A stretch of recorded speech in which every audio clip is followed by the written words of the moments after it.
சாமி கடகத்துக்கு 2026 எப்படி இருக்க போகுது சாமி? காலத்தால் கடுமையான உழைப்பை சிந்தக்கூடிய வரிசையில் இவங்க முதன்மை அணிக்கிறாங்க. எவ்வளவு பெரிய துன்பத்தையும் இலகுவா கடந்து போகக்கூடிய ஒரு சக்தி யார்கிட்ட இருக்குன்னா கடகத்திட்ட தான். சங்கடங்களையும் கஷ்டங்களையும் போக்கக்கூடிய ஒரு வருஷம் எது அப்படின்னா 2026 சொல்லலாம். இவங்களை எல்லா இடத்துலையும் பாதுகாப்பா கொண்டு போகக்கூடிய ஒரு கிரகம் எதுன்னா இந்த 2026 குழந்தைகள் விஷயத்துல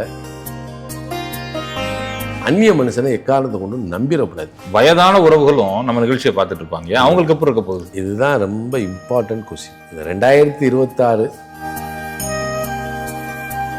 வழிபாடு சொல்லுங்க, இல்லைன்னா உறவுகள் கோச்சுக்குவாங்க. எல்லாத்துக்கும் சொன்னது மாரியம்மன் கோயில் வழிபாடு. பொதுவாகவே எல்லாத்துக்கும் சொல்லிட்டோம். இன்னொன்று என்னன்னா, ஸ்ரீ கந்தவிலாஸ் விபூதி குங்குமம் மற்றும் ஸ்பெஷல் பஞ்சாமிர்தம் சிவப்பு சிறப்பு. சுகமே சொல்லுங்க சாமி. சுகமே சொல்லுங்க செந்திலையா. சாமி கடகத்துக்கு 2026 எப்படி இருக்க போகுது சாமி? இந்த கடகத்தில் பிறந்தவங்க காலத்தால் கடுமையான உழைப்பை சிந்தக்கூடிய வரிசையில் இவங்க முதன்மை அணிக்கிறாங்க. குடும்பத்துக்குனே வேலை பார்க்குற ஒரு ராசி கடகராசி சாமி அப்படின்னு எல்லாம் சொல்லக்கூடாது. இவங்க உழைப்பாளிகள். விடாமுயற்சி இவங்ககிட்ட எப்பயுமே இருக்கும். இரவுகள் பாராது உழைக்கக்கூடிய ஒரு இது கடகத்துக்கு தான் இயற்கை இறைவன் கொடுத்துருக்கான். ஆனால் இவங்களுக்கு எல்லா சுகபோகத்தையும் கொடுக்கணும் அப்படின்னா கூட அந்த சுகமேன்மை அடைகிறதுக்கு இவங்க எடுக்கக்கூடிய உழைப்பு இருக்கு பாருங்க, அது அதிகம்தான். ஆனால் கால சூழ்நிலை கிரக நிலைகளில் எல்லாமே இவங்களுக்கு கொஞ்சம் எதிர்மறையாக தான் இது வரைக்கும் இருந்தது. ஆமா சாமி, ஆமா. இது வரைக்கும் இருந்தது. கஷ்டப்பட்ட சனியை முடிச்சாங்க. இப்போ 8ல் ராகு வந்துருச்சு, 12ல் குரு வந்துருச்சு. படாத பாட இவங்க பட்டு அந்த இதில் தான் இருக்காங்க. ஆனாலும் அவங்க அசர்றது இல்லை. ஏன் அப்படின்னா அது ஒரு சரராசி, ஜலராசி. எவ்வளவு பெரிய துன்பத்தையும் இலகுவா கடந்து போகக்கூடிய ஒரு சக்தி யார்கிட்ட இருக்குன்னா கடகத்திட்ட தான் இருக்கு. எவ்வளவு பெரிய பிரச்சனையா இருந்தா இலகுவா கடந்துட்டு போயிடுவாங்க. அப்ப இவன் கடவுள் நம்பிக்கை இருக்கு இல்லைன்றதுலாம் இல்லை, இவனுக்கு கடவுளுடைய துணை இருக்கு. ஏன்னா அந்த இடத்துல தான் அந்த கடகத்துல குரு உச்சமாகக்கூடிய வீடு. இவங்க உடன் பிறந்தோருடைய நலன், நீங்க சொன்ன மாதிரி குடும்பம் அப்படின்றதுல உடன் பிறந்தோருடைய நலனுக்காகவே பெரிய அர்ப்பணிப்பு இவங்ககிட்ட தான் இருக்கு, இல்லைன்னு சொல்லக்கூடாது. ஆனால் காலம் இவர்களுக்கு மிகச்சிறந்த ஒரு கிரீடத்தை வச்சுக்கிட்டு தான் இருக்கு. அப்போ சந்தர்ப்பம் வரும்போது இவங்களுக்கு அந்த பெருமையாக எடுத்து கொடுக்கக்கூடிய ஒரு நிலை இந்த கடகத்துக்கு இயற்கையாக இருக்குது. அதில் கிரக நிலைகள் பூரா இவங்களுக்கு எதிர்மறையாக தான் இருக்குது, இல்லைன்னு நம்ம சொல்லக்கூடாது. இப்போ ஏன்னா சனி போய் மீனத்துக்கு போயிட்டார். அப்போ கடகத்துக்கு இவர் யாருன்னா அட்டமாதிபதி, இன்னும் ஒருத்தர் சப்தமாதிபதி. இவர் போய் அப்படியே 9ஆம் இடத்துல போய் உட்காந்துக்கிட்டார். இது என்ன விதமான பாதிப்புகளை கொடுக்கும்? சரி, அதை விட பாக்கியாதிபதி குரு அவர் 12ல் போய் உட்காந்துக்கிட்டார். சரி, இது ஒரு பக்கம் இருக்கட்டும். இன்னொரு பக்கம் ராகு 8ல் உட்காந்துக்கிட்டு எப்படா இவனை ஏதாவது சிக்கலில் மாட்டி விடுவோம் அப்படின்னு தான் அவர் உட்காந்துருக்காரு. அப்போ இதில் ஒரு சுயமான புத்தி இல்லாதவன் அல்லது கொஞ்சம் தடுமாற்றம் இருக்கிறவங்க பூராமே வாழ்க்கையில் நிறைய சிக்கல் சிரமங்களை சந்திச்சிருவாங்க. அப்போ இதையெல்லாம் சமாளித்து வர்றாங்க கடகத்தில் பிறந்தவங்க அப்படின்னா அது உண்மையிலேயே கடவுள் அனுக்கிரகம் தான். இப்போ அவங்க கேட்குறது அப்படி தான் கேட்குறாங்க, எப்போ தான் சாமி முடிவு காலம் வரும்? அதெல்லாம் உண்மைதான். ஆனால் இருக்குது எப்படின்னா, இப்போ 2026 பிறக்குது. அப்போ ஒரு நீண்ட நாள் இவங்களுக்கு இருக்கக்கூடிய பிரச்சனைகளையும் சங்கடங்களையும் கஷ்டங்களையும் போக்கக்கூடிய ஒரு வருஷம் எது அப்படின்னா 2026 சொல்லலாம். சில பேர் என்ன சொல்லுவாங்க, இந்த கடகத்தில் பூசத்தில் பிறந்தவங்க வச்சுக்கோங்க, ஆயிலத்தில் பிறந்தவங்க இயற்கையாகவே இப்போ பூசத்தில் பிறந்துடுறாங்க அப்படின்னா அவங்க என்ன நினைக்கிறாங்க, நான் பூசத்தை உயர்வாக பேசுகிறேன், ஆனால் நான் கடகத்தில் பிறந்து இவ்வளோ கஷ்டப்படுறேனையா அப்படின்னா அந்த ராசிக்கு சனி யார்? சப்தம அட்டமாதிபதி தான். அப்போ ஒரு போராட்டமும் ஏமாற்றமும் வேதனையும் இல்லாத வாழ்க்கை அவங்களுக்கு இல்லை. அப்போ வரக்கூடிய மற்ற கிரக நிலைகள் தான் அவங்கள பூராமே இது பண்ணும். அப்போ அதில் சூரியனில் இவங்களுக்கு ஒரு நல்ல, அப்போ சூரியன் இவங்களுடைய பொருளாதார ரீதியான ஒரு நல்ல மரியாதை மதிப்பு கொடுக்கக்கூடிய ஒரு பிளானட் எதுனா சூரியன் தான். அப்போ அந்த கார்த்திகை நட்சத்திரமே இந்த நியூ இயரை பிறக்குது. அப்போ வருஷமும் 2026. ஆமாம், முன்னாள் சூரியனுடைய ஆதிக்கம் உடையது. அப்போ இவங்களுக்கு என்ன அப்படின்னா, இவ்வளவு காலம் உழைச்சாங்க இல்லையா, இந்த உழைச்சதுக்கு உண்டான சிறப்பை அடையக்கூடிய வருஷம் 2026. நீண்ட நாள் கனவு, எனக்கு ஒரு கவர்மெண்ட் ஜாப் கிடைக்கணும், கொடுத்துரும். நீண்ட நாள் கனவு, நான் ஒரு ப்ராப்பர்ட்டி வாங்கணும், எனக்கு ஒரு சொந்த வீடு வேணும், கிடைச்சிடும். சொந்த வீடு இருக்குது, ஏதோ ஒரு வண்டி வாகன வசதி எனக்கு வேணும் அப்படின்னு சொல்கிறவனுக்கும் இந்த பொருளாதாரத்தை கொடுத்து நிறைவான ஒரு வாழ்க்கையை கொடுக்கக்கூடிய வருஷம் எதுனா 2026. இப்படி நம்ம சொல்லலாம். ஒரு சக்சஸ்ஃபுல் இயர் அப்படியே சொல்லலாம். இப்போ நம்ம சொல்லலாம், கிரகங்கள் பூரா எதிர்நிலையில் நிற்கும்போது இதை எப்படியா கொடுக்கும் அப்படின்னு நம்ம சொல்லலாம். அப்போ கடகத்துக்கு மிகச்சிறந்த யோகாதிபதி யாருன்னு செவ்வாய் தான். இவங்களை எல்லா இடத்துலையும் பாதுகாப்பாக கொண்டு போகக்கூடிய ஒரு கிரகம் எதுனா செவ்வாய்.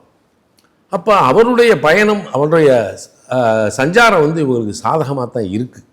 அதனால் இவங்க எதையும் கடந்து போகக்கூடிய வல்லமை இவர்கிட்ட இருக்குது. அப்படின்னாலும் இந்த சலிப்புத்தன்மை அப்படின்றது எப்படின்னா, இதில் எதெல்லாம் பிரேக் பண்ணுது அப்படின்னா, ஒரு நேர்மையான அதிகாரி, உண்மையான உழைப்பாளிக்கு இவங்களுக்கு கிடைக்கக்கூடிய அங்கீகாரம் இருக்குது பாருங்க, அது இன்னுமே தடையாகிட்டு தான், இன்னுமே தடையாகிட்டு. வேலை பார்க்குற இடத்துல கூட அதே சொல்றேன், நல்லா உழைக்கிறாங்க. உண்மையான உழைப்பாளிகளுக்கு, நேர்மையான ஆளுகளுக்கு இன்னமும் அங்கீகாரம் மறுக்கப்படுகிறது. அதை விட என்ன அப்படின்னா, இந்த கால சூழலை கடந்து போகணுமே, குழந்தை இருக்கு, மனைவி இருக்கு, வாழ்க்கை இருக்கு அப்படின்னு சொல்றதுல மேலும் மேலும் கடன் வாங்க வேண்டிய கட்டாய சூழலுக்கு தான் அவங்க ஆளாகிறாங்களே ஒழிய, இருக்கிறத எடுத்து சமாளித்தோம் செஞ்சோம் அப்படின்றனால இன்னும் அவங்களுக்கு வரல. இது நம்ம குறிப்பாக மெயின் பண்ணி தான் ஆகணும். நீங்கள் பெண்களுக்கே கூட வேலை பார்க்கும் பெண்களுக்கு இந்த கஷ்டத்தான இருக்கு. இப்போ அதோட கடகத்தில் பிறந்தவங்களுக்கு திருமண முயற்சியெல்லாம் சில நேரத்தில் கைகூடாமையே நின்றுக்கிட்டு இருக்கு. ஒன்று, திருமணம் தவிர்க்கப்படுகிறது அப்படின்ற ஒரு சூழலையும் நம்ம இதில் மையப்படுத்தி தான் ஆகணும். அப்போ எதிர்பார்ப்புடன் கூடிய ஏமாற்றங்கள் நிறையவே உங்க வாழ்க்கையில் சந்திச்சுக்கிட்டு தான் இருக்காங்க இந்த காலச்சூழலில். அப்போ இந்த 2026 ஒரு பொருளாதாரத்தை கொடுக்கும், ஒரு சுகமேன்மையை கொடுக்கும் அப்படின்னாலும், புதுசாக ஏதாவது ஒரு கடன் சூழலில் அல்லது வேறு விதமான விவகாரத்தில் ஒருத்தன் அன்எக்ஸ்பெக்டடாக பணம் தர்றேன் அப்படின்னு சொல்லி அவன்கிட்ட போய் மாட்டிக்கிடக்கூடாது. புதுசாக கடன் வாங்குறத நிறுத்தணும், இருக்கிறத சூழலை சமாளிக்கணும். இப்போ இருக்க சுச்சுவேஷன் ஏதாவது ஒரு கடனில் மாட்டிக்கிறோம். இல்லை, அப்படித்தான் இவங்களுக்கு இருக்குது. ஏன்னா வரவு எட்டனா செலவு பத்தனான்ற கதையாக இப்போ அப்படித்தான் இருக்குது. பல நல்லா இருக்க குடும்பங்களில் கூட கணவன் மனைவி கருத்து உறவுனால பிரிஞ்சவங்க இருக்காங்க இந்த காலகட்டங்களில். நல்லா, ஏன்னா மனைவிக்கு உண்மையாக இருக்கிறவனையும் சில நேரம் பிரித்து வச்சிருது. பெண்கள் வாழ்க்கையும் அதே மாதிரி தான் இருக்குது. அப்போ ஒரு சில நேரங்களில் இன்றைய காலச்சூழல் வரக்கூடிய வருமானம் பற்றாக்குறை அப்படின்றது நிதர்சனமாக தெரியுது. அதை விட என்ன அப்படின்னா, இப்போ 10 ஆள் வேலை ஒத்தாள் கூலின்னு சொல்கிறோம்ல, அது இவங்களுக்கு இப்போ தான் நடந்துக்கிட்டு இருக்கு. அப்போ இந்த இடத்துல தான் இந்த உத்தியோக மாற்றம் பண்ணிடுவோமா, இந்த வேலையை விட்டு வேறு வேலைக்கு போயிடுவோமா அப்படின்னு நினைக்கிறவங்க எக்காரணத்தை கொண்டு அந்த தப்பை பண்ணிடக்கூடாது. ஏன்னா இந்த இடம் அவங்களுக்கு ரொம்ப முக்கியமான இடம். ஆனால் புதுசாக படித்து முடித்தவங்க ஒரு உத்தியோக முயற்சி பண்ணுறான்னா இவங்க ஈஸியாக கிடைச்சோம். சரி, எதிர்பாராமல் ஒரு வெளிநாட்டுக்கு போகணுன்னு ஆசைப்பட்றான்னா அவனுக்கு கிடைச்சோம். வெளிநாட்டு வேலைகளுக்கு போகணுன்னா இது இயற்கையாக இவங்களுக்கு இருக்குது. பட்டுக்கு இந்த கடகத்தில் பிறந்தவங்க சொந்த வீட்டில் இருக்கிறாங்க அப்படின்னா ஒன்றும் பிரச்சனையே இல்லை. வாடகை வீட்டில் இருக்காங்கன்னா கட்டாயமாக இடமாற்றம் பண்ண வேண்டிய சூழல் அவங்களுக்கு இருக்குது. அப்போ ஏன் சாமி அது அப்படி? சொந்த வீட்டில் இருந்தால் பிரச்சனை இல்லைங்க, வாடகை வீட்டில் தான் மாறணும். ஆமாம், கொஞ்சம் அவங்க ஏன் வாடகை சொந்த வீட்லேயே சரி பல பிரச்சனைகள் இருக்கும். ஆனால் வாடகை வீட்டில் இருக்கிறவங்க கம்பல்சரியாக மாற வேண்டிய ஒரு கட்டாய சூழல். மாறினா தான் அந்த சூழல்லையே அவங்க சரியாக வரும். ஏன்னா இயற்கை எதுக்கு இந்த கேள்வியை கேட்டா, சொந்த வீடு வச்சிருக்கவங்களே இப்போ நிறைய பேர் இந்த வீட்டை சேல்ஸ் பண்ணிட்டு வெளியே போயிடலாமா, இருக்கலாம், இல்லை அடுத்ததுக்கு போகலாமா, அதாவது வாஸ்து குற்றம் இருக்குமா வருது. வாழ்ந்துக்கிட்டு இருக்கிறவங்கிட்ட போய் நம்ம ஒரு பாசிட்டிவ் தான் கொடுக்கணும். இல்ல சாமி, கடகத்துக்காரங்க நிறைய போட கேள்வி சொந்த வீட்டே மாத்திரலாமான்னு தான் இருக்கு. அதனால இந்த மாற்றம் இருக்கு. அப்ப நான் என்ன சொல்லுவேன், மாற்றம் ஒரு நன்மையாக இருந்துச்சுன்னா நம்ம மாறிக்கிறது தவறே கிடையாது. ஏன்னா பல வழிகள்லையும் அவங்களுக்கு ஒரு சிரமங்கள், சிக்கல்கள், சூழ்நிலை அனுசரித்து போக வேண்டிய கட்டாய சூழல்கள்.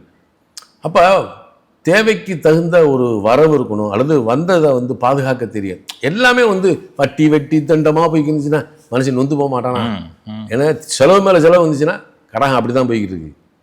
அப்போ இதையெல்லாம் வந்து கலங்காமல், அதை விட என்ன அப்படின்னா, இந்த நேரத்தில் இந்த 2026 குழந்தைகள் விஷயத்தில் இவங்க சடனாக எந்த முடிவும் எடுத்துடக்கூடாது. பிள்ளைகளுடைய விஷயத்தில் கண்டிப்பாக பிள்ளைகளை வந்து கடுமையாக கண்டிக்கிறது அல்லது அவங்கள இது பண்ணுறது, ஃபோர்ஸ் பண்ணுறது வச்சுக்கவே கூடாது. ஒரு இதாக சொல்லலாம், ஒரு இதாக பேசுனாங்கன்னா குழந்தைய கேட்டுக்கிடுவாங்க. ஃபோர்ஸாக எதுவும் பண்ணிடுறாங்க, சஜஷனாக சொல்லலாம், ஆர்டர் பண்ணக்கூடாதுன்றீங்க. எஸ், குழந்தை விஷயத்தில் இவங்க ரொம்ப இதாக இருக்கணும். அதே மாதிரி கடகத்தில் பிறந்தவங்க இந்த நேரத்தில் இந்த காலகட்டத்தில் ஷேர் மார்க்கெட்டில் அதிகமான இன்வெஸ்ட்மெண்ட்டை நான் பண்ணுறேன் அப்படின்னா சரி, லாபம் கொடுக்குற சூழல் இல்லை. அதனால் தேவையில்லாமல் போய் ஷேர் மார்க்கெட்டில் போய் இன்வெஸ்ட்மெண்ட் பண்ணுறது செய்கிறதுலாம் மேலும் சிக்கல்களுக்குள்ள தான் போய் முடியும். அதனால் அது தேவையில்லாத வேலை. இப்போ ஜூன் மாதத்துக்கு மேலே குரு வராரு, உச்சகுருவாக வராரு கடகத்துக்கு, அதில் ஏதாவது மாற்றம்? அதில் கொஞ்சம் மாற்றம் இருக்கும். இதெல்லாம் சமாளிக்கக்கூடிய சூழல் இவங்களுக்கு இருக்கு. ஆனால் இந்த சூழலில் தான் இவங்க இருக்காங்க. இப்போ இவங்க சூழல் சொல்லிட்டு அதை வந்து இதை நிவர்த்தி பண்ணுறதுக்கு வந்து இந்த இது குரு பயிற்சி ஆகுது அப்படின்ற நிலையில் சொன்னோம்னா அது கொஞ்சம் இதாக இருக்கும்ல. அப்போ மற்றபடியெல்லாம் வாழ்வியல் தேவைகளை வந்து இவங்களுக்கு எந்த விதத்துலையும் குறைக்க போகிறதில்ல, நல்லா கொடுத்துரும். ஏன் சொல்கிறேன்ல, சில நேரத்தில் கடன் வாங்கி ஒரு சொத்து வாங்க நினைக்கிறவனு கை கொடுக்கத்தானே போகுது, அதுல வேஸ்ட் ஆகாது. அதே மாதிரி உடல் நலத்தில் அதிக கவனத்தை எடுத்துக்கணும். இந்த வருஷம் ஹெல்த் வைஸில் கொஞ்சம் அதிக கவனம் செலுத்தணும். ஏன்னா ஆனால் இப்போ யாருக்கோ வந்து ரொம்ப ஒரு நல்ல ஃப்ரெண்டு தவிர்க்க முடியலை, இவன் எங்கிட்ட பணத்தை வாங்கிட்டு அங்கிட்டு கொடுத்துட்டு இதை வட்டி மூலமாக கட்ட வேண்டிய சூழலுக்கு ஆளாயிடக்கூடாது. இல்லை, சில பேர் என்ன பண்ணுவாங்கன்னா பேங்க் லோனு கையெழுத்து போடுறது, அதே ஜவாப்தாரியா நான் கையெழுத்து போட்டுக்கிறேன், அவர் கட்டுவார்னு ஒரு 3 மாதம் கட்டுவாங்க, 4ஆம் மாதம் அதில் எல்லாம் இப்போ வந்து சுதாரிச்சாங்க சாமி. இப்போ அண்ணன் தம்பிகளுக்கு உதவுறது தவறு இல்லை. ஒரு தம்பிக்கு செய்கிறோம், அவன் ஏமாத்திட்டு போயிடறான்னு சரி போடா அப்படின்னு சொல்லி நம்ம செஞ்சிடலாம். யாரோ முகம் தெரியாத ஒருத்தனுக்கு போய் உதவி பண்ணி போட்டு ஏன் முழிக்கணும்? அப்படி ஒரு சூழல் இதில் இருக்கு, கடகத்துக்கு இருக்கு. ஆமாம், கணவன் மனைவி கடகத்தில் வந்தவங்களுக்கு இப்போ வீட்டுக்குள்ளே போயாச்சுன்னா புருஷன் முண்டாட்டிக்குள்ளே கருத்து ஒருபாடு ஜாஸ்தியாக தான் இருக்கு. இதை அனுசரித்து தான் போகணும். இப்போ மனைவி வந்து கோபமாக பேசுதுன்னா சரிமான்ட்டு போயிடணும். நம்மளும் போனோம்னா பல இது கோர்ட்டில் போய் நிற்கிது, அதுக்கு ஆளாயிடக்கூடாது. ஏன்னா ஒன்று, அந்நிய மனுஷனை எக்காலத்தை கொண்டு நம்பிடக்கூடாது. தேர்ட் பர்சன் முகம் தெரியாத, இப்போ பார்த்தீங்கன்னா சரி, முகம் தெரியாத ஆளை கொண்டு வந்து விடும், நட்பாக்கும். இவனுக்கு ஒரு சிக்கல் இருக்கும், அந்த சிக்கலுக்கு ஏதோ ஒரு நட்பு ரீதியாக உள்ள வரும், அவன் மேலும் சிக்கலை உருவாக்கிட்டு போயிருவான் அந்த கடகத்துக்கு. அப்போ சகலத்திலையும் திறமை வாய்ந்த ஒரு நபர்கள், இயற்கையால் அங்கீகரிக்கப்பட்ட ஒரு நபர்கள் காலத்தால் அடையக்கூடிய வேதனையை தான் இந்த காலகட்டம் காட்டுது. நீங்க சொல்றது நான் எப்படி புரிஞ்சுக்கிறேன்னா, 3ஆம் மனுஷன் போய் பர்சனல் விஷயத்தை கூட அவங்க சொல்லக்கூடாது, 100% பேசக்கூடாது. ஏன்னா அப்போ இதுதான் நம்ம அங்கே பார்க்க வேண்டிய விஷயம். இவங்க வந்து இந்த 2026 பயணங்களை முழுசாக தவிர்க்கிறது நல்லது. பயணங்கள்னா நீண்ட பயணங்களும் தவிர, நீண்ட பயணங்கள், குறுகிய பயணங்கள் நீண்ட தூர பயணத்தை மட்டும் குறைச்சா போதும். அதில் கொஞ்சம் இவங்க எச்சரிக்கையாக இருக்கணும். இந்த இரவு நேர பயணத்தை கொஞ்சம் குறைச்சிடணும். அவங்க இரவு நேர பயணம் சுத்தமாகாது, இரவு நேர பயணம் சுத்தமாக இதாகாது. அப்போ இப்போ இதே இதில் ஒரு சூழலில் இவங்களுக்கு மூத்தவங்களாக இருக்கலாம், அல்லது தகப்பன் வழி உறவுகளாக இருக்கலாம். அது காலத்தால் இவங்களுக்கு சில உதவிகள் இவங்களுக்கு கிடைக்கும், யாருக்கு இது மூலமாக. ஆனால் செய்தொழில் வேலை என்ன பார்க்குறாங்களோ, என்ன தொழில் பண்ணுறாங்களோ அதை அப்படியே ரன் பண்ணுறது பெஸ்ட்டு. அப்படி இதில் எந்த மாற்றமும் இப்போ பண்ணிக்கிட்டே வேண்டாம், அப்படியே கொண்டு போ. ஆனால் அது கொஞ்சம் நல்லா தான் இருக்கும், சமாளிக்கக்கூடிய நிலையில் தான் இது இருக்குது. பழைய கடனை கூட பைசல் பண்ணுறதுக்கு உண்டான சூழல், ஏதாவது ஒரு ப்ராப்பர்ட்டி விற்று கொடுக்கலாம் அப்படின்ற ஒரு சூழலுக்கு இது ஆளாகும். முடிஞ்சா செஞ்சிட வேண்டியது, சமாளிக்கணும்னா விட்டுறலாம், இல்லாட்டி முடிஞ்சா செஞ்சிட வேண்டியது தான். அப்போ 2026 இப்போ ராகு 8ல் இருக்கார்.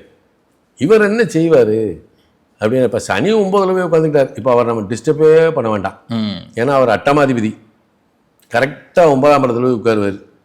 அது காலபுருஷனுக்கு 12ஆம் இடம். அப்போ அட்டமாதிபதி 9ல் உட்காந்து அது 12ஆம் இடமாகி, எப்பா உனக்கு இந்த மாதிரி வெளிநாட்டில் ஒரு வேலை இருக்குது நீ வா அப்படின்னு சொல்லி அவனை கூட்டி கொண்டு போய் அங்கே போய் நிற்கதியில் விட்டா தப்பாக போயிடும்ல. இங்கே கூட மாமன் அப்படித்தான் இதில் இருக்குது. அதை கொஞ்சம் சுதாரிக்கணும். சரி, இதே குரு வந்து லக்னத்துக்கு வந்துடுவார், கடகத்துக்கு வந்துடுறார். கடகத்துக்கு வந்தோடனே உங்களுடைய பஞ்சமஸ்தானத்தை பார்ப்பார், பாக்கியஸ்தானத்தை பார்ப்பார், சத்தமஸ்தானத்தையும் பார்ப்பார். இந்த பார்வை வந்து ஒரு விதத்தில் அவருக்கு நல்லதானா நல்லது அப்படின்னு தான் நம்ம எடுத்துக்கிடணும். ஆனால் அதுவே 5, 9ஆம் இடத்தை பார்க்குது, அதில் 8, 12 மாறுது. காலபுருஷன் 8, 12 மாறுது. அப்போ இவங்க அப்பா வந்து இவன் கஷ்டப்படுறானே அப்படின்னு சொல்லிட்டு ஏதாவது ஒரு சொத்து சோத்தை உங்களுக்கு கொடுத்துருந்தா அந்த சொத்து சோத்தையும் இவன் இழக்க வேண்டிய சூழலுக்கு போயிடுவான். அப்போ இவன் இதுவரைக்கும் பார்த்துக்கிட்டு இருக்க வேலையாக அவன் வாட்டுக்கு பார்த்துக்கிட்டு இருக்கணும். காலத்தால் வந்த சோதனை கஷ்டப்படு. ஆனால் அதே ராகு அப்படியே அவிட்டத்துக்கு வரும்போது இவன் வாழ்க்கை தலையில மாறிடும். மகரத்துக்கு வரும்போது சொல்றீங்க? ஆமா. ஏன் அவிட்டத்துக்கே வரும்போது மாறிடும் சார். கும்ப அவிட்டத்துக்கு வரப்பே மாறிடுமா? அப்படியே தலையில மாற்றும். அப்போ அது வரைக்கும் நம்ம என்ன செய்யணும்? பொறுமையாக இருக்கணும். ஒன்று, இந்த சனி அட்டமாதிபதி போய் 9ஆம் இடத்துல உட்காந்துக்கிட்டு காலவசனுக்கு 9ஆம் இடம், 6ஆம் இடம் இருக்கு இல்லையா, அங்கே அதைத்தான் பார்க்குறாரு. அப்போ நீண்ட நாள் வேலை பார்த்துருப்பாங்க. இவங்களுக்கு வர வேண்டிய அந்த ப்ரொமோஷன், இன்க்ரிமெண்ட்டு எதுவுமே எல்லாமே தடையாகவே இருக்கும். அதை ராகு அவிட்டத்துக்கு வந்தவொடனே உடைச்சிருவார். அப்போ இதை மட்டும் கொஞ்சம் பொறுமையாக இருந்தால் நல்லாயிருக்கும். நேரம் வரும் வரை காத்திராஜா. அப்படி. ஆனால் இந்த 2026 வெல்ஸ், அதாவது உங்களுடைய சுகோபவத்தையோ சொபிஸ்டிகேட்டையோ ஃபினான்ஷியல் ஸ்டேட்டஸையோ குறைக்க போகிறதில்ல, கொடுத்துரும்.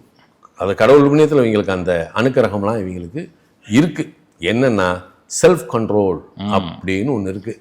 அப்போ சுய கட்டுப்பாடுடன் உன் வாழ்க்கையை வந்து நீ கொண்டு போனீங்கன்னா இதில் சகல விதமான நிலைகளையும் நீ அடையலாம் அப்படின்னு இருக்கு. பொறுமை தான் இப்போதைக்கு ரொம்ப அவசியம். ஏன்னா இதே கடகத்துக்கு வந்து குரு சிம்மத்துக்கு வர்ற காலமெல்லாம் அப்படி ஜொலிக்கும். அதே சனி நீச்சமாகி 10ஆம் இடத்துக்கு வரும்போதெல்லாம் வாழ்க்கையில் அப்போ இதுக்கு 2 மடங்கு உயர்வு உனக்கு இருக்கு. அதனால கிரீடம் உனக்கு இருக்கு. பொறு, இப்போ அவசரப்படாத. எக்காரணத்தை கொண்டும் இல்லற வாழ்க்கையிலே சில பேருக்கு பாதிப்பு இருக்கு. ஆனால் ஸ்மூத்தாக விட்டு கொடுத்து போனால் வாழ்க்கையும் நல்லா இருக்கும். விட்டு கொடுப்பவர்கள் கெட்டு போவதில்லை. என்ன அது இது இன்னொன்று என்னன்னா, விரலுக்கு தகுந்த வீக்கம் வேணும். அப்போ உன் நிலைக்கு தகுந்த ஒரு கடன் நிலையும் வசதி வாய்ப்புகளையும் நீ ஏற்படுத்திக்கிறது நல்லது இல்லையா? 40,000 ரூபா சம்பளம் வாங்குறேன், 35,000 ரூபா டியூ கட்டணும்னா 5,000 வச்சு நீ எப்படி வாழ்வ? அப்போ 4ல் 1 பங்கு 10,000 ரூபா நீ வந்து மந்த்லி டியூ கட்டினேன்னா நீ வாழ்க்கையில் ஜெயிச்சிருவ. அப்போ இப்படி எக்ஸ்ட்ரீமான லைஃபை ஆசைப்பட்டு கடனாக உருவாக்கி காயப்பட்டுக்கிறதுலேருந்து கடகம் மாறிக்கிறது நல்லது. சொல்லிட்டீங்களா? 2027 குரு வந்துச்சா இன்னும் யோகம். நல்ல யோகம் சாமி. சிம்மத்துக்குள்ளெல்லாம் குரு வரும்போது இவங்க ஜொலிச்சிருவாங்க. அப்புறம் எதுக்கு போட்டு இவங்க கஷ்டப்படணும்? சிவராஜ யோகமா மாறிடும். சூரியன் இடத்துக்கு வரப்போ சிவராஜ யோகத்தை கொடுக்கும். இப்போ இவங்களுக்கு உழைப்புல எல்லாம் ஒன்றும் குறையில்லை. உழைப்பாளிகள் தான். உழைப்பதுக்கு தகுந்த ஒரு மரியாதை இதையும் கொடுக்கும். நீங்கள் இன்னொன்று சொன்னீங்க தெரியுமா, இந்த ஜாமீன் கையெழுத்து போடுறது, செய்கிறது, வைக்கிறது, அவங்க கொஞ்சம் எச்சரிக்கையாக தான் இருக்கணும். ஏன்னா அதுவும் போக கடகத்தில் பிறந்தவங்க பூரா கடன் பத்திரத்தில் 2026 கையெழுத்து போடுறது தவிர்த்தாலே சரியா போகும். ஏன்னா கையெழுத்து போடுறது தான் கடன் வாங்குவாங்க. என்ன அது வந்து என்ன செய்யும், வாங்கணும்னு அது எந்த பக்கம் போகுதுன்னே தெரியாது. ஏன் கையில் காசு வந்துச்சுன்னா அந்த கடகத்துக்கு எப்படி போடுறதுன்னே தெரியல. அப்படி தான் போய்கிட்டு இருக்கு. அவங்களுடைய இயல்பான நிலையை சமாளிச்சுக்கிட்டு வர்றாங்க. ஆணும் பொண்ணும் அத்தனை பேரும் சமாளிச்சுக்கிட்டு இருக்காங்க. ஆனால் அதே நேரம் உழைப்புக்கேற்ற ஒரு முன்னேற்றமும் மாற்றமும் இவர்களுக்கு உண்டு. நிச்சயமா. கடகத்தில் பிறந்த குழந்தைகள் எப்படி இருக்கும்? இல்லை, இப்போ இந்த காலகட்டத்தில் வந்து இயல்பாக வந்து ஒரு பூசத்தில் ஒரு குழந்தை பிறக்குது அப்படின்னா அது பாலர்ஷ தோஷத்தில் தான் பிறக்கும். ஆயில்யத்தில் பிறந்தாலுமே வந்து அதுக்கு சர்ப்பசாந்தி பண்ணணும் அல்லது அதையும். அப்போ ஒரு 12 வயதுக்கு உட்பட்ட குழந்தைகளாக இருந்தால் அவங்கள வந்து தத்து கொடுத்து எடுத்துக்கிறது நல்லது. என்ன தத்து கொடுத்து எடுத்துக்கிறது நல்லது. இல்லாட்டி சின்ன சிறு உடல் உபாதைகள் அப்படின்றது இயல்பாகவே இருக்கும். அதுலேயும் சுவாசம் சார்ந்த பிரச்சனை இந்த பிள்ளைகளுக்கு வந்துடக்கூடாது. சளி தொல்லை அது இதுன்னு இருக்கு இல்லையா, அது கொஞ்சம் இருக்கும். செரிமான சக்தி குறையும். ஆனால் படிக்கிற பிள்ளைகள் பூராமே படிப்பு நல்லாயிருக்கும், எஜுகேஷன் நல்லாயிருக்கும். அதே மாதிரி கடகத்தில் பிறந்தவனுக்கு ஹையர் எஜுகேஷன் அப்படின்றதுல கொஞ்சம் மாறுபாடு இருக்குது. கொஞ்சம் பொறுமையாக தான் இந்த இடத்துல ஹையர் எஜுகேஷனை செலக்டே பண்ணணும். ஸோ இவன் எல்லா துறைக்கும் உகந்தவன் தான். ஒரு மருத்துவராக இருக்கலாம், ஒரு ஐஏஎஸ்ஸாக இருக்கலாம், ஐபிஎஸ்ஸாக இருக்கலாம். அதுலலாம் எந்த இல்லை. மிலிட்ரியில் போய் கேட்டோம்னா சரி கடகத்தில் பிறந்தவன் தான் வந்து பெரிய தளபதியாகவே இருப்பான். ஆனால் எந்த இடத்துலையும் ஒரு போர்ப்படை தளபதி மாதிரி தலைமை தாங்கக்கூடிய தகுதி உங்களுக்கு உண்டு. அதே நேரம் இந்த காலகட்டத்தில் அந்த படிப்பு அப்படின்றத ஹையர் எஜுகேஷனை செலக்ட் பண்ணால் 9ல் குரு சனி வந்துருச்சு. அப்போ குரு கடகத்துக்கு வந்ததுக்கு பின்னாடி வந்து இந்த உயர்கல்வியை தீர்மானிக்கிறது தான் நல்லது. அப்படியே மாறும். அதனால் உயர்கல்வி எடுக்கிறதுல கொஞ்சம் பொறுமையாக இருக்கணும். இந்த +2 எழுதக்கூடிய எக்ஸாம் எழுதக்கூடிய பிள்ளைய கொஞ்சம் ஹார்ட் ஒர்க் பண்ண வேண்டிய கட்டாய சூழல். பண்ணால் இவங்களுக்கு வெற்றி உறுதி தான், பயப்பட வேண்டியதே இல்லை கடகம். வயதான உறவுகளும் நம்ம நிகழ்ச்சியை பார்த்துட்டு இருப்பாங்க, அவங்களுக்கு எப்படி இருக்க போகுது? இதுதான் ரொம்ப இம்பார்ட்டன்ட் கொஸ்டின். இந்த 2026 ஏற்கனவே அவங்களுக்கு துணை அப்படின்றது இல்லாமல் பல பேர் தனிமையில் தவிக்கக்கூடிய வயதானவர்கள் இருக்காங்க. ஆமாம் ஆமாம் ஆமாம். சரியான ஒரு ஓல்டேஜ் ஹோம் கிடைச்சிச்சுன்னா பாதுகாப்பு. ஆனால் இப்போ கடகத்தில் பிறந்து வயசானவங்க தனியாக வந்து இருக்காங்க அப்படின்னா அவங்க கொஞ்சம் ஒரு ஆள்களுக்கு மத்தியில் போய் இருக்கிறது நல்லது. ஒரு சப்போர்ட் இவங்களுக்கு இந்த இதில் இருக்கணும். குருப்பெயர்ச்சி வரைக்கும் இவங்களுக்கு ஒரு சப்போர்ட் இருந்தால் நல்லது. ஏன்னா வயதான காலத்தில் உடல்நல குறைவுனாலும் ஒரு அவசரத்துக்கு ஆள் வேணும்ல. நிச்சயமாக. அப்போ ஓல்டேஜ் ஹோம்னா பார்த்துக்கிடுவாங்க. இதில் கொஞ்சம் தனிமையில் இருந்தால் கொஞ்சம் கவனம் இருக்கணும். ஏன்னா செவ்வாய் சனி பார்வை இருக்குது. ஏன்னா அது கொஞ்சம் பாதுகாப்பு உணர்வோட பாதுகாப்பான ஆளோட இருந்தால் வயதானவங்களுக்கு நல்லது. இப்போ நீங்கள் சொல்கிற பார்த்தா எமர்ஜென்சிக்குனா யாராவது ஹாஸ்பிட்டல் கூட்டு கண்டிப்பாக இந்த காலகட்டத்தில் உங்களுக்கு யாராவது இருக்கணும். சரிங்க, இவ்வளவும் சொல்லிட்டீங்க. வழிபாடு சொல்லுங்கள், இல்லைன்னா முறவர் கோவிச்சுக்குவாங்க. இல்லை அதாவது இப்போ நம்ம என்ன பண்ணோம்னா எல்லாத்துக்கும் சொன்னது மாரியம்மன் கோயில் வழிபாடு. இது உகந்தது, நல்லது. அது பொதுவாகவே எல்லாத்துக்கும் சொல்லிட்டோம். அதே மாதிரி இந்த வருஷத்தில் அவங்க அதையும் செய்யலாம். இன்னொன்று என்னென்னா படை வீடு அப்படின்றது, அறுபடை வீடு இருக்கு இல்லையா, முருகன் இவங்களுக்கு எந்த காலத்துலேயும் துணையாக இருக்கிறது. ஏன்னா எந்த காலத்திலும் அதே மாதிரி ஒரு இந்த 2026 ஒரு லாங் ஜேர்னியில் போய் ஒரு கோயிலை தரிசனம் பண்ண போகிறேன்றது வேண்டாம். சொல்லிட்டீங்களா, லாங் ட்ராவலே அவாய்ட் பண்ணிக்கிங்க. அப்போ அவங்க இருக்கிற இடத்துல இருக்கக்கூடிய தெய்வம் அப்படின்றத எடுத்துக்கலாம். முருகன் கோயில் அழகாக போகலாம், சிவசக்தி ஐக்கியமாக இருக்கக்கூடிய சிவாலயம் போகலாம். அப்போ இது வழிபாடு பண்ணலாம். இன்னொரு பக்கம் என்ன அப்படின்னா விநாயகர் வழிபாடு இருக்கு இல்லையா, அது இவங்களுக்கு இந்த காலத்தால், ஏன்னா 2ல் கேது எவ்வளோ காசு பணத்தை சேதப்படுத்த தான் செய்யும். அப்போ விநாயகர் வழிபாடும் இவங்க அப்படிங்கிறது பிள்ளையார் பெட்டி போயிட்டு வருது நல்லது. நிச்சயமாக நிச்சயமாக. நெஞ்சார்ந்த நன்றிகளையா, சுகமே சொல்க. வாழ்த்துக்கள். நன்றி செந்திலையா.